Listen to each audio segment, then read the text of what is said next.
No one's low energy can bring you down.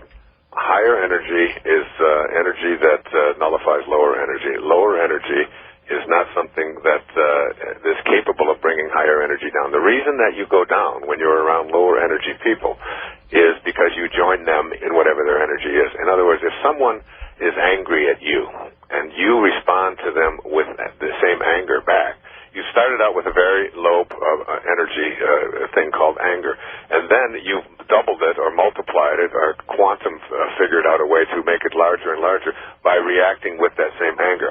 On the other hand, if you were to have someone who brought anger to you, and you were to respond to them with kindness or with love, and you just simply weren't allowing yourself to go down to those kinds of levels, you would find that you would not only not be brought down, but you would find the other person's energy being elevated.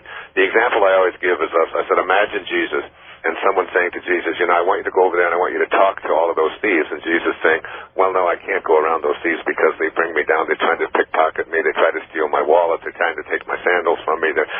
It's silly because everyone knows that when someone of such high elevated consciousness were to enter into a den of thieves, that those people wouldn't even be capable of thinking in thieving kinds of ways. The same with dealing with prostitutes, and the same with so many of the stories in the Bible about this consciousness are that he would always elevate the people that he was around. Even when he was on a cross and the two people next to him were experiencing, being crucified as well, that his presence brought peace to them rather than, him joining them in their pain.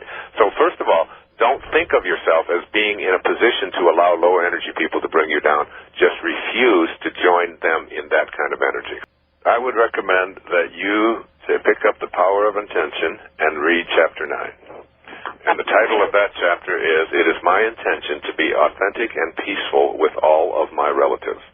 Because I think that, more than anything else, people get themselves really messed up psychologically and spiritually by the people that they're related to. I've always said I'm going to write a book someday called, I'm going to title it that your friends are God's way of apologizing for your relatives. It's like, so that when you have people that are related to you, very often they believe that because of their DNA or because that they just happen to share the same chromosomes with you, that entitles them to tell you what to do, to be critical of you, to direct negativity towards you, to be hostile, to be, all of those kinds of things, when in fact, it doesn't have to be that way at all. If you can just do what I said to Ryan earlier, is want the peace that you want for yourself, which is what you want. You want the peace and the joy and the inner bliss. Want it for your relatives, the ones especially that are most difficult to deal with.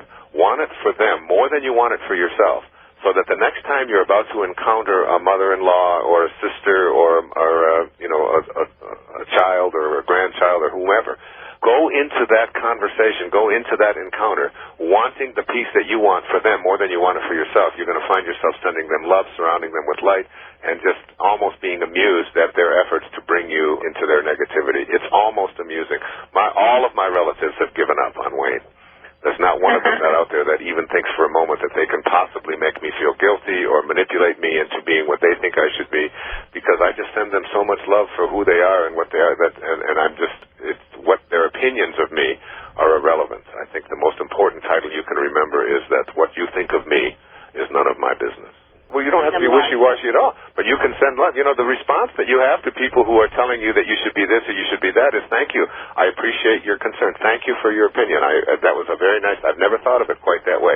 That's very nice. How are you doing today? Is there anything I can do to make your life better? In other words, you take it in, you don't argue, you don't fight, you refuse. Have you ever tried to pick a fight with someone who refuses to fight?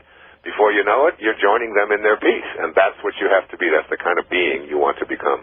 And that if you can take anybody that is moving away from Source in that one direction and make them do a U-turn and return back to Source, you will find that evil becomes good. And that's what the prayer of St. Francis really teaches us. Where there is hatred, he said, let me bring love. In other words, let me bring to the presence of this energy that is moving away from God something that is God, and not only will I nullify it, but I will convert it. And the example, of course, that's the most famous example is that when you're in a room of darkness, which is really a room of very low and very slow energy, and you bring light to the presence of that darkness, not only do you get rid of the darkness, but you convert the darkness to light. And we can convert hate to love by bringing love to the presence of it.